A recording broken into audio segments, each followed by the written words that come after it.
It's Yeah, for probably some reason. Ricky's fault. No, I'm just Yeah, it's definitely mental. kidding. Well, okay, Ricky, this is Sarah. Now, Sarah is awesome. It's Thanks. supposed to be the Sarahs today because there's two Sarahs and they really wanted to meet you. Okay, so Sarah, tell me how you know Ricky and what's going on there. So, Ricky, you probably don't remember me. I met you once upon a time, gosh, like almost 10 years ago in 2016 at the Omega Institute. Stephen Oh, Forrest did a conference on Neptune for yeah, the whole weekend. yeah. And it was funny because, I never watched football. No offense. And I was a cheerleader in high school, but football just never really was my thing. And so my boyfriend at the time and his friend, they were freaking out because I told them that I was at meeting you at this conference. And I was like, I'm sorry, I don't know. I don't know why or what he's doing in football, but we ended up talking briefly and you broke down Lilith for me. Like you really broke it down for me. And for a minute, I tuned down and was like, I'm getting schooled on Lilith by Ricky Williams. And I was like, this is really happening. And I'm like, this is like a story I can tell people for the rest of my life. Like, who else gets schooled on Lilith by Ricky Williams at Omega ever? I'm the only one. And so That's that cool. was my Ricky Williams story. I'm like, guess what? Guess who I met and guess what I learned? But I was so intimidated by what you knew about Lilith. And I mean, so, it's been like 9, 10 years. You're so much further along in your journey than you were when I met you. And so, I mean, you were already confident and passionate then. And so seeing you now, you're just like a beacon. You're like unstoppable. It's pretty awesome to have met you at that time, pre-pandemic, you know? Yeah. Oh wow. Yeah, Yeah, another lifetime. totally no. I love when fans come on and then Ricky gets a little shy. It's cute. He likes it though. Oh yeah, Yes, I that do. feels good. Who doesn't like it? Yeah. The more fans, the better. I have like 100 fans in my room, but they're all just machine fans. Yeah. I'm just kidding. I, But I'm one of your biggest fans, both of you. yeah. I just think of like how much I obsess over this, over everything else. And so, when people give me compliments, I think about my neglected kids and household responsibilities. It's worth it. Okay. That's probably the best thing you've said on this show ever. That is so funny. Okay, well, just so you know, Sarah's a fan of mine too. Okay, good. And Sarah, let's hear about how you're a fan of me. oh my gosh, I think you're like so prolific. You just write and you've scheduled months in advance. You're doing classes. Like I mean, you have a press, you publish books, like you're translating ancient texts. Are you kidding me? All Like, right, that's it. It's time for me to fan on Sarah. Okay. no, don't. Sarah, I mean, can you believe it? Like every crystal under the sun, like that, like if it's like my foot hurt last weekend, you'd be like, oh, the Saturday crystal for the foot is XYZ. You are like super funny. You wore a crystal crown at Norwalk to the ball. You're such a lively spirit and you're very good astrologer as well. And I think you're like the crystal person at the Moira Press. Like anyone needs a crystal, Sarah Sherman, what's up? Uh, All Straight right. up. Yeah, thanks. Wow, that's very sweet. And There you go. I'm regretful because I brought a crystal to Stephen Forrest when I first met Ricky, and I wish I brought an extra one so I could have given Ricky a crystal when I had the chance. Oh wow. Well, you Yeah, could probably still give him a crystal. I All know. right. So I feel like I need some. We can put it in the chat, but I feel like I need birth information. Okay, yeah, we gotta know. Ooh. We gotta know about Sarah. All right, Sarah, will Oh, you give Ricky your birth info? heck yeah. Here it is, the chat. Yes, perfect. Um, wow, this is such an honor. I'm giving my birth information to Ricky Williams. It's the Ricky Williams. There's probably another one somewhere, but Oh, the one and only Ricky Williams. Okay, sorry. Oh, 11:47 a.m. in Philly. I was just in Philly. Yeah, well, how was that for you? It's weird. It is weird. I've been there a lot more, but I remember my first time to Philly. It was cold and rainy, and it was just dark, and I don't remember anything. Yeah, that's So it. I think you yeah, captured it. yeah, I was there in winter. So I have a Philly story. Oh, let's oh, hear it. One time my band played in Philly and we played in this punk house. It was a squatter house and we were in the basement and they were like, no one flushed the toilet or whatever. And so I'm playing my drums and someone flushed the toilet upstairs and there was like shit and piss water dripping on my cymbals as I was playing. It was so Philly. It was so That is rock and so roll, dude. It's Philadelphia. That's what I call it. Philadelphia, dude. And that is the story. Okay. Or Methadelphia, whatever you want to call it. All right. Well, I know we've been fangirling and all that stuff, but it's time for to get serious about the topic today. Now, Sarah, we're going to talk about counseling and culture, but I think without the other Sarah, I want to pivot to crystals among cultures. Ooh. I looked it up, so you don't have to be the one bearing all of this, but don't you think that'd be a cool topic to talk about? Heck yeah, I do. All right, so first of all, Ricky, we have to know, do you use crystals in your practice? I do. What? Tell us, No what is way. your method? What's the madness to your method? I use them very specifically. Is that, I call myself a planetary astrologer. Yes. And so the starting point is, to me, there's certain stones correspond to planets and signs. And so if someone has a planet that is receiving a lot of trines and sextiles in the chart, that's a lucky planet, and I would suggest someone move towards those stones. Someone has a planet that's receiving a lot of hard aspects, I'd say, use this with caution, because to me, it's the stones represent planetary energy. And so when we have them on us, it's as if we were receiving an aspect from that planet, or an aspect to that planet in our natal chart. So I think stones are powerful, powerful amplifiers of astrological energies, and with intent, and knowledge, can really help bring things into manifestation. Wow. Go ahead. I guess how do you connect the stones to the planets? It's so like when I work with stones in the chart, I kind of I'll look at specific degrees, and and it seems kind of arbitrary the way that a specific stone will be assigned to a specific degree in the zodiac. So it seems to make more sense intuitively to assign specific stones to a planet based on the properties of the stone and the planet. So I'm curious to hear more about that. And so, I mean, most of my astrology is based on astrological principles, but someone experiments and figures out how to use them themselves. And so, some people, they have like their connection to stones is a mental connection based off of what they've read. Some people, it's more of an emotional connection based on memories or feelings connected. And some people are more earthy or practical, based on the qualities. Yeah. And some people I call fiery, it's just a sense. I think of fire as inspiration.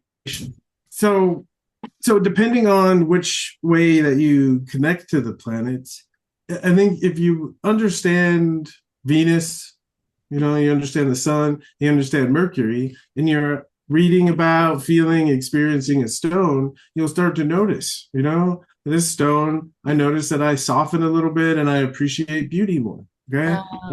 Right. Oh, this stone, I feel like it gives me energy. Okay. This stone, I feel like it grounds me. This stone, I feel like it, speeds up my mind. It's because when I say planets, right, it's like planets are a frequency, and everything vibrates to a frequency. So anything can be described through planetary means. Yeah.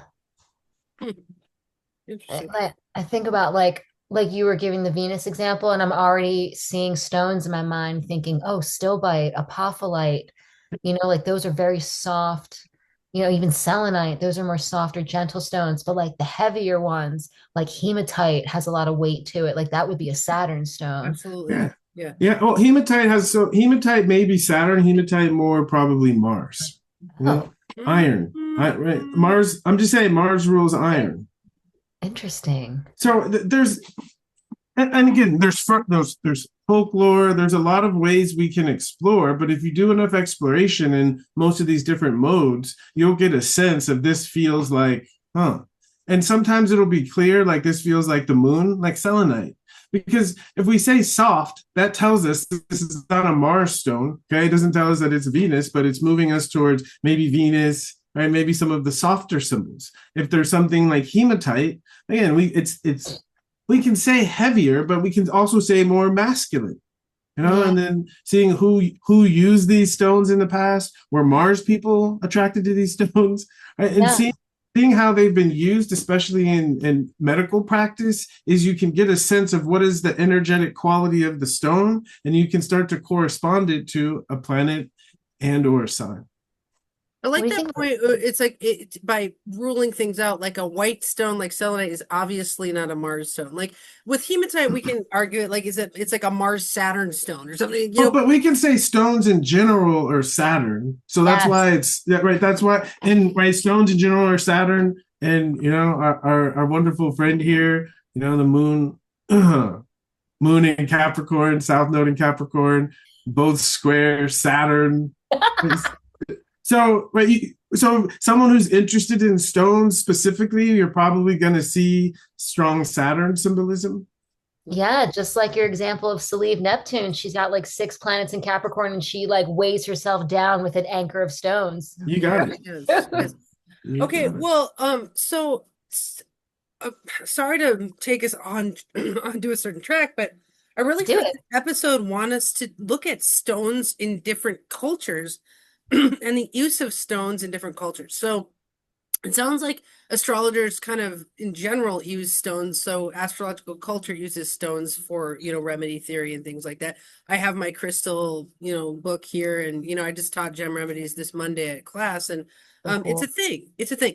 But so Sarah, you go to all these stone or like gem conferences because you work in this industry. So what do you notice about from just your experience about stones among different cultures or how cultures see them or use them?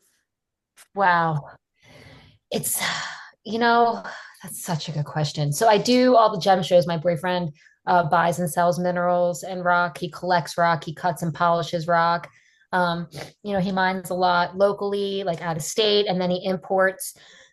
So when we go to the big shows like Tucson and Denver, it's so the market it's like an international market. So we know the minerals that are coming from Morocco. We know the ones that are coming from Afghanistan or Pakistan. Like we know the Pacamers are coming from there. I know that like all the Moroccan material is like selenite, aragonite. Like you can look at a booth and know where it's coming from. And the way that they treat the way I've seen international people treat stones has actually been a little disheartening. I don't a lot of the people come from other countries and they're here to just make money. And so it's been kind of hard to like witness the magic at a show when you're seeing the business aspect of it. So culturally, it's hard to get insight when there's so much that happens behind the scenes of a show. Transporting materials, setting it up, breaking down. It's like all the Saturn like logistics of weight and time and transportation and setup. I don't really get to have that insight and that interaction with people from different cultures. And I think depending, so like in Brazil, I go do a lot of business with the Brazilians, and all of them are coming from Minas, where all the crystals are coming from. And they're kind of so used to it that they're kind of actually sick of looking at quartz. They're like sick of it. So I don't know if the people that are selling the stones and transporting and mining them and doing it as a business are actually connecting with them personally. And so the people that are coming to like patronize, those are the ones that are really culturally connecting with the stones. But I'm more in touch with the business side of it, which is actually kind of left me like somewhat jaded in the crystal world because Do you get it, jaded? No. yeah, totally. So I haven't I know that like certain parts of the world are overly abundant in certain stones, but I don't know culturally how they interact with Mhm. that overabundance. I think they're just trying to cash in on it here. I wonder if having a certain amount of stone in your country actually alters the aura of that. 100%. 100%. I think especially if you're thinking of ores, I think ores historically have been most associated, metals have been most associated with the planets. And so places where there's a lot of copper in the ground, Yep. Venus Indonesia. vibration. Yeah. It's part of it. So I do think there's information about where the crystals come from that give us information about the place. Mm. Yeah, interesting. So, like, for example, there's a crazy amount of lapis lazuli coming out of like Afghanistan. Yeah. And Wow. then you've got massive amounts of like tourmaline and quartz coming out of Brazil, a lot of amethyst, those huge cathedrals. Like Oh, all we can all walk in and know exactly what it is and where it came from just by looking at it. Wow. So because you see so much of it, so like, and it's repetitive. So it's kind of like when you cater a wedding behind the scenes and then the magic is gone. No, it's practical magic. No, okay. That says my magical chart. But as far as like Vedic astrology, let's talk about that for a second.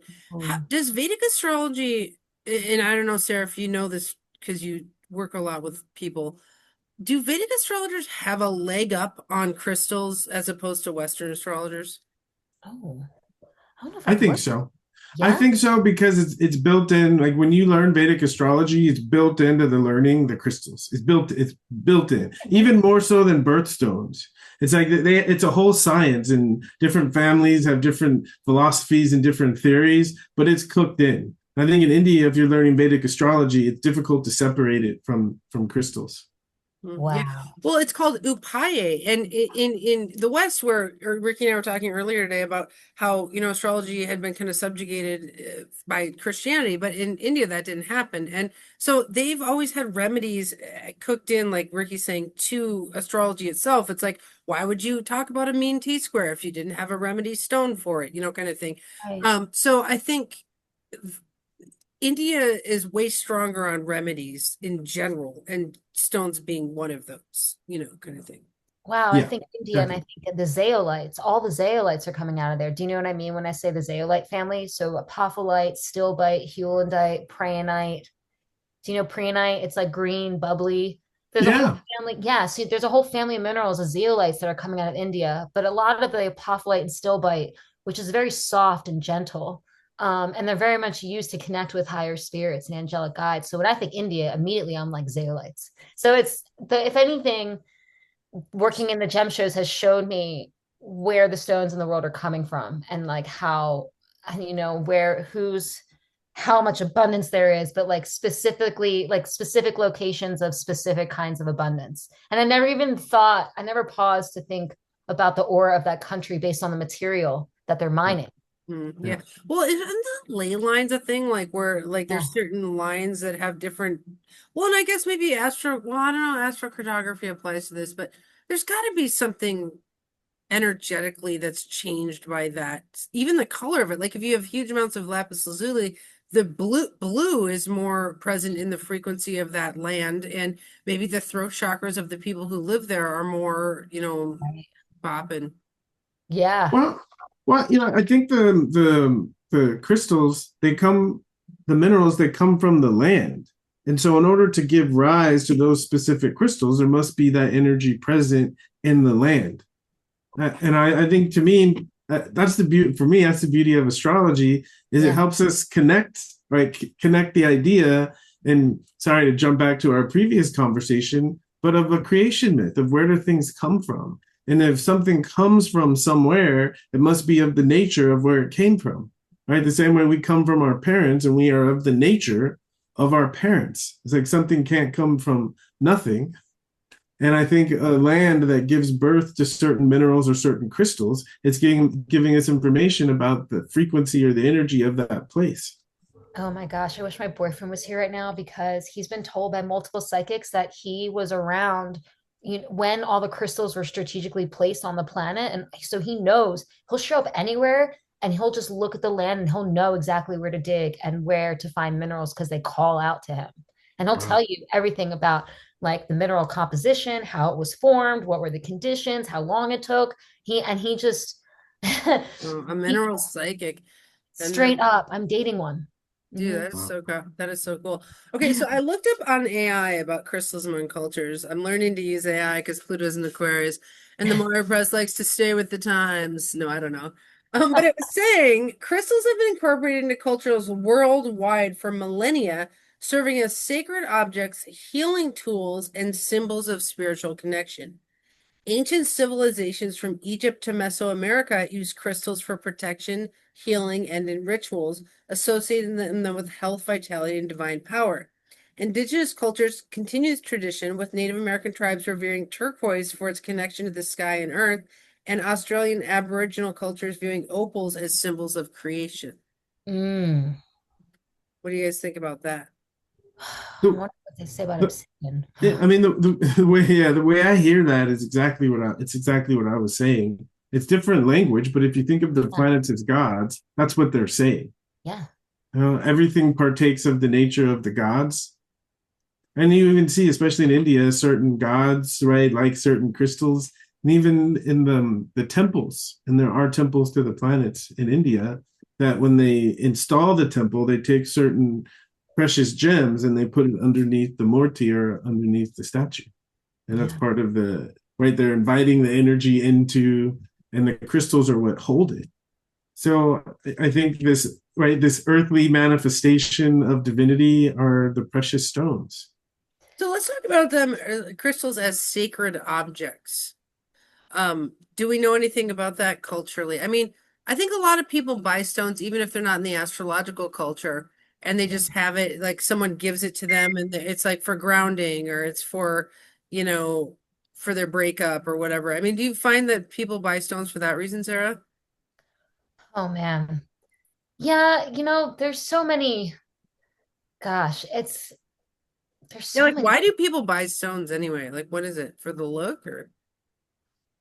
Everyone is unique. It's really hard to pinpoint and articulate exactly what attracts a person to a Superstition. stone. Yeah, It's superstition. That's kind what I of. call it. Well, That's what like I it's like call it. I'm ascribing a magical meaning to the stone, which would be superstitious. A little Yeah. bit. But to me, if we can say that there are certain qualities of stones, then we don't need superstition, right? We can be more aware of what we're doing. And to me, it's as simple as you play with the stone or you hold a stone. A couple of things, right? You're attracted to a stone, right? And it feels like you notice you're in a moment where you're attracted to a stone. Look at your chart and see what transits are being activated right now. Mm. Because that, to me, that's pure evidence of I'm attracted to this stone when Mercury's being activated. Maybe this is a Mercury stone. And if you notice the next time Mercury's activated and you go to the stone and you see, is there any attraction here? Right. So in those kinds of personal experiences and experiments, you can start to figure out what is what. And we all have the ability to do that, especially with all the apps now. And we can recognize, oh, I'm attracted to this stone right now today. We can all look and see what's going on in my chart.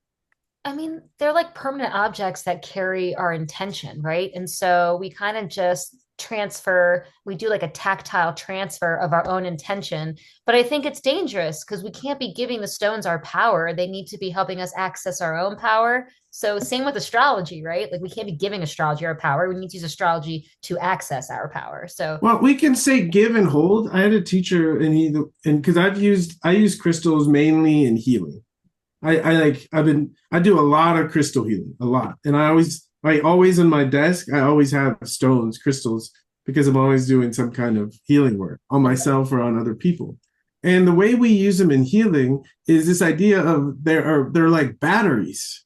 yeah. And if you go out, if you take a stone and you put it outside when it's really hot, and then you go and you pick it up, you can feel it's holding the heat. And if you bring it inside and you come back an hour, it won't be as hot, but you'll still feel that it's holding the heat, right? So it stores energy. And so if we have an intent and we put the intent into the crystal, right, that the intent is there, and it can be an amplifier, it can be a reminder because it holds it. Right. And literally, if we put it in there, it keeps the idea or it keeps the intent in our field. Right. And so I think when we can match the astrological chart with the crystals based on our transits, progressions in the natal chart, then I think it becomes more powerful as an amplifier and as a battery. But if we're unconscious about the crystals that we're that are in our lives that they could be amplifying challenging situations, right? Not really helping us. And so I think having at least moving in the direction of a science of this powerful kind of energy and not let our superstitious urge take over, I think we can find them, we can use them most effectively. And I know Capricorn moon totally appreciates and a Virgo sun totally appreciates the practical value of these things and how superstition might get in the way. Absolutely. Wow. All right, I have Yeah. to say something. Okay, so I was teaching class on Monday night, gem remedies, and I have two nurses in my class. And so I was talking about this. I was like, when you give a med, do you tell the client, the patient, what the med is for? And they said, always. You would never give a med without telling what it's for, because the med would not work as well if you didn't tell them this is a pain medicine, right? But there is something chemical about the pain medicine that's also working, right? But they said they would like beef it up sometimes. They'd be like, this is the best pain medicine on the market or whatever, just to get the pain really going down. And I think Ricky's making an exceptional point here, which is that there is something chemically or scientifically about the stones as well as the prescription we put upon the stone, right? So like if you look at there's different frequencies for different stones, right? Like if you put them, there's some way to test it, I'm sure. Sarah probably knows better, but I think if we say that there is a chemical, my teacher Judith Hill would always say, if you put one drop of ink in a glass of water, it changes the whole glass of water. And that's the same as holding a stone in your aura, right? Like that, it changes the actual whole auric makeup. But yeah, I think what Ricky's saying is if we marry the chemical or the scientific properties of the stone with our prescription, he calls it superstition, but I would say it's giving the actual language and intention manifestation around what it's to do, just like we do with a med. Like now there's a remedy. That's the healing tool use of stone. But when you bring that kind of awareness, it's no longer superstition because you can start to measure it, right? This is because with medicine, right? This is supposed to relieve my pain, and I took it. Did it relieve my pain? And I think in the spiritual realm, people just, because they buy the crystal and that momentary feeling of, oh, I'm doing something good for this, right? They don't track to see, is it actually working? Mm-hmm. And that's all I'm saying. That's all I'm saying is, right, if you're going to use a crystal for a certain reason, and I'm speaking to astrologers, okay? If to me, right, applying it astrologically, if you're going to use a certain crystal, look at what you are, the aspect, the transit, whatever, right, what you are treating, and be really clear on why you're choosing this crystal and what you expect the outcome to be.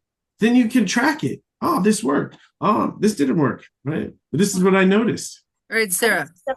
How do you separate placebo from actual effectiveness, right? Because there is like an element of placebo involved here, which is kind of what the nurses confirmed, right? Well, I'm saying if placebo is consistent, okay, then does it really matter, right? To me, it's about, because the reality of the situation is what works. At the end of the day, the reality is what works. And if you have this works each time, it's something that you can start to depend on. And if you trace it, it'll take you to a truth.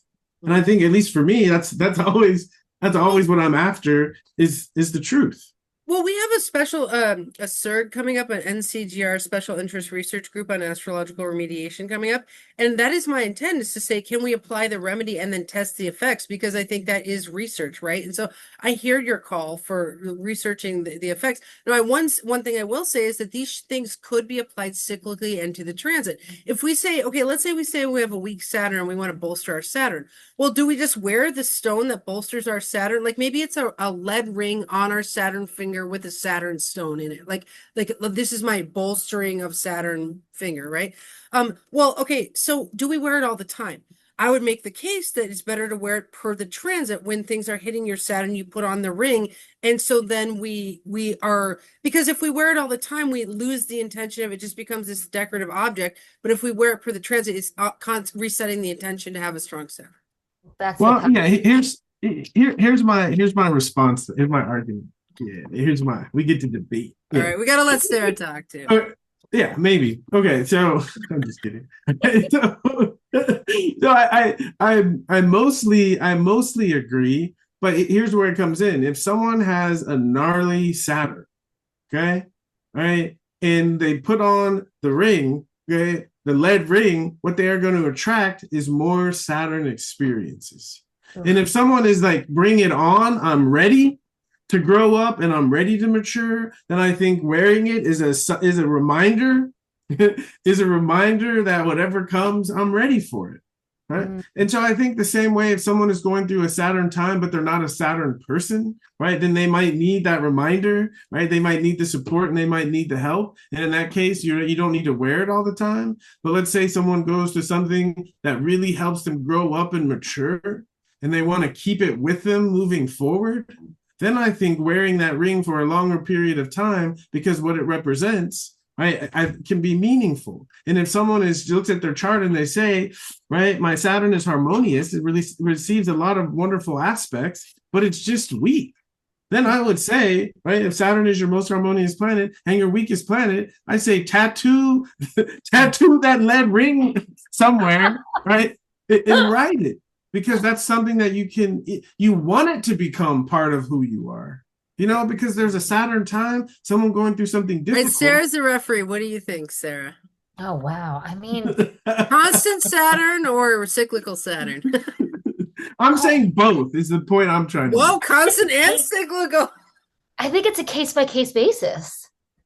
Oh, good. That was a good answer. That was good. Sorry, Mercury and Libra. Everyone wins. Yeah. Amen to that. With the sun conjunct it right now. Yeah. All Wow. right. I really love the way you're using crystals with charts, though. I mean, I got to step up my game. Dude, I specialize in remedy. I mean, come on, I've been thinking on this for 20 years. Okay. Ancient Egypt, crystals were used in tombs and to represent power and connection to the divine, with malachite used for protection and lapis lazuli as eyeshadow to reveal truth. Wow. Yeah, I remember hearing that they would use the stones for makeup, which is dangerous because they're toxic. Really? They would like crush it up into powder kind of thing? I'm not sure. I don't know historically, but do they crush it? Yeah, they crush it in the powder. Really? You gotta be careful with gem remedies and certain stones being toxic. Especially with the copper based and the metal, like malachite is oxidized copper, I believe. Yeah. And so with the oxidized metal stones like turquoise, malachite, azurite, like all those oxidized metals, you got to be careful because there's toxic elements there. What I do when I have a transit of my Saturn is I take a Saturn stone and I swallow it. I just swallow hematite. For anchor, just to anchor me down. In lead, encapsulated in lead. Yeah. I have a metal altar where I have all the metals. What? Yeah, I have lead, iron, a little bit of gold, a little bit of silver. Mercury. I even got mercury, but it's so. So I went online because I was like, how do I find mercury? And you can just order it. Crystallized metals are super neat. Like, have you ever seen silver and copper in a crystalline form? They form really neat. You found those? Yeah, I have. Yeah, but also for mercury, you could use cinnabar. But I got the real mercury and I was playing with it one day and it was on my altar and I got it on the gold coin and it started to like do stuff. It was so cool. So my little gold coin has the little. Did you swallow it? No. That's why I'm tougher than Ricky Williams. That's the lore. Wait, tell me about the metal altar. What is it? What's its purpose? I can't believe how weird Ricky is. I love how weird you are. Continue. Yeah. I'm just really into the planets. And so anything that, if there's a history of each of these metals being associated with the planets, I want to be around the metals and like get it and see and interact and see what shows up. So I'm just, I have Mercury and Taurus. Like if I get an idea, I have to like do it. I have to feel it. I have to have the lived experience of it. Do you think it's cool to unveil Ricky's personality one episode at a time because we keep finding out new things? We're like, good luck. Yeah. Dude, luck. I already know what crystal I want to send you. I want to send you, my boyfriend is importing this like copper gem silica from Indonesia. So it's agate and there's gem silica in there and these flakes of copper that are included. It's so cool. You would love it. I'm going to pick out. I sure would. I already have a piece of obsidian a rainbow Aurora Borealis obsidian picked out for Andrea. Oh my God, because I'm a Scorpio Pisces. Is that a rainbow obsidian? Well, Sarah, I'm going to trade you something cool. So. Oh yeah, we can sort that out. All right. In ancient India, the Indian tradition of Ratna Chikitsa, which is gem therapy, Utilize crystals for healing and wisdom, correlating them with chakras and spiritual awakening. So let's talk about the gems and chakras. Do you think about that, Sarah? Gosh, you're making me realize that I'm just not thinking enough about the things I need to be No, this is crap. It's crap, right?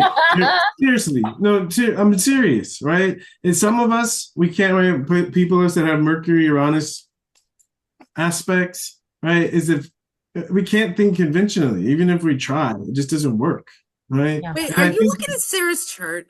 Yeah, yeah. of course, of course. I know it. He's making all these references. To me, I'm like, how can you to me, how can you talk to someone, truly talk to them if you don't know their chart, right? You're just talking trash, kind of.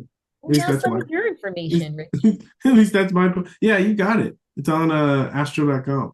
Easy. What? That's big. You're so Yeah, cool. he's famous. You can actually Google his chart. You can be like Ricky Williams astrology, it pops up. Yeah, you get it. You get reports and everything. Pretty Yeah. cool. Damn. I time everything I do to his chart, actually. Yeah. Yeah. So, yeah, this is me, right? I'm calling out all the superstitions surrounding crystals and surrounding astrology. And I'm saying we needed it when information was kept from us, but they ain't hiding information from us anymore, right? We have the ability to validate all of these things. Hmm. Hmm. Chakras are kind of generic, because Thank if you. someone's like, I want to work with this chakra, it's like, I want to do some of my throat chakra. Okay, well, blue stones, chrysocolla, larimar, like, and then it just kind of just seems super generic, you know? Amen to that. Yeah. Amen Like to someone's Oh, voice, they're yeah. trying to find their voice. You don't just find some generic blue stone. You look to their chart, you look to their Mercury, maybe They their have a Saturn. Mercury Saturn conjunction in Gemini. I'm giving them a blue stone right on their throat chakra. Yeah. But if they have a Mercury Jupiter conjunction, they're not allowed to have any blue stones near them, actually. They have to wear a necklace of black stones. So like for me, I treat with what I call antidotes. So if someone was having Mercury problems and Mercury was in Taurus like mine, right, I would go to the area of the body ruled by Taurus, okay, which is the lower jaw and the throat. And I would take, for me, the remedy for Mercury, the general remedy for Mercury is Jupiter. So I would take a Jupiter stone, jade, all right, and I'd put it on their throat, all right, and I would have a conversation with them about having more faith. Do what you can, right? Solve what you can with your mind and leave the rest up to God. And so I think the frequency of the stone, of the intent, and directing it to the area of the body, that's the way, a specific way that I would use stones to deal with a Mercury issue. Okay, this is cool. Celtic and Norse traditions, Druids used crystals in rituals, and the Norse carved runes into stones, like sunstone, for guidance and protection. Let's talk about the use of crystals in rituals. Now, Ricky, I'm not surprised if he does rituals. Yeah, I do rituals, but I did a ritual. This is a funny story. So when I was in the NFL, most people know I got in trouble for failing drug tests. Yeah, and so one of the once you get in the drug program, they test you for all the drugs. 3 times. For me, is every 3 days. I was getting tested for all the drugs, and I popped for opioids. Popped for opioids. And I was already in the drug program, so if they wanted to, they could have kicked me out of the league when I popped for opioids. And I was like, damn, man, I'm not going out like that. Okay? And so I did a Jupiter ritual, and I got a big fat quartz, beautiful quartz. I even got one. I even ordered one of those. I even ordered one of those engravers, and I engraved Jupiter glyph and symbols and Jupiter ideas, and I did a big, huge ritual. And I think, like I was saying, the planet's connected to the crystals and the planet's connected to the gods. That part of the rituals was to have some kind of communion or some kind of connection with some force. And if the crystals hold that energy, of course, right, you're going to invite them because they're going to be able to be a place that holds the deity when he comes to visit. Wow. It's so funny. Quartz is literally my favorite. If I could only pick one, I would pick quartz. And I've had, dreams of quartz temples in, past ancient, civilizations. And I've dreamt of being like a quartz, like crystal priestess in like, I don't know. Yeah. So quartz is my stone. And, what I love most about it is that it forms to fill voids. There's empty spaces in the dark, and quartz will form crystalline to fill that emptiness. Mm, And I just think like humans do the same thing. We mm, fill voids, and so do crystals. And so yeah. I just, yeah, I just think it's fascinating that, crystals are kind of driven to fill voids like we are. Now Yeah. I have another reason to fangirl on you is because you're an ancient crystal goddess. Yeah. So I have a question. What Okay, we've is got 1 your minute, so let's go. okay? Yeah. So Sarah, just can you talk about jewelry really quickly? Oh, jewelry. What do you want to Yeah. know about Just jewelry? whatever comes to your mind first. Okay, well, lately I'm not wearing it right now, but I've been wearing this opal necklace that my boyfriend gave me. It's a snakeskin opal that was mined out of Nevada, and it's extremely rare, super rare. My boyfriend mined it himself. He set it in silver himself. I think that the jewelry we wear on our person really tells a story of like where we are in the moment, right? Yeah. Yeah. So Yeah. you, Perfect. yeah. Yeah. So the reason I ask is because in my system, Venus is your strongest planet. Ooh. And Venus is the strongest planet. It makes a square to the Mars and the ascendant. So that makes perfect sense. And Venus rules jewelry. So I wanted to hear from Horse's mouth something about jewelry. I used to hate jewelry and not do jewelry, but then when I fell in love with stones and I realized that there was like a medicinal intentional purpose to jewelry, then I took it on and then I went overboard with it. Yeah. And, and so Yeah. now I'm kind of like, I think Yeah. I found my balance with it. Yeah. Um, but I Well, always wear quartz. I'm not sure Mars and Scorpio are supposed to be balanced, but No, okay. no, I I'm feel like you have obsessive like some you are. Yeah. special intel okay over there. Okay. Well, Sarah, I have to tell you that you're just one of my favorite people. So I really hope that you and Sarah have a do-over and come back for I the. would love to. Will you do a do-over and come back? Heck yeah. Try Well, it's not a something. do-over because this was a great conversation, but I mean, let's try again with Sarah if she once she heals. I know she wants to. And Ricky, I want to, how do I learn more about your method? Your method sounds kick-ass. Yeah, I do classes. I can send you some information. I would love that. Yeah, be great. I'll stalk you on the internet. Oh, perfect. I'm looking forward to it. Yeah, me too. All right.